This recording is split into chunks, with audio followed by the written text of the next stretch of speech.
কজন রয়েছেন? তাপসদা জানেন, তাপসদাকে আমরা শেষ চেষ্টা করেছিলাম এক পরিবারের মধ্যে রাখতে, কারণ তাপসদা আমাদের খুব প্রিয় পাত্র। তাপসদার দরজা সারা দিন সারা রাত মানুষের জন্য, কর্মীদের জন্য খোলা থাকে। তাপসদা যেভাবে মানুষকে পরিষেবা দিয়েছেন অতীতেও, সেটা রাজনীতিবিদ তাপসদার একটা বড় ফ্যাক্টর। যখন তখন যে কোনো কর্মী, দলের কর্মী তাকে পায়, কিন্তু দুর্ভাগ্য রাজনীতির ময়দান আমরা একটা উল্টো দিকে পড়ে গেছি।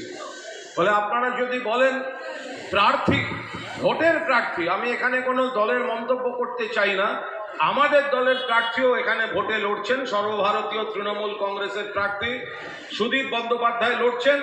আবার প্রার্থী হিসেবে ব্যক্তিগতভাবে তাপসদাকে আমি কোথাও জনপ্রতিনিধি হিসেবে একই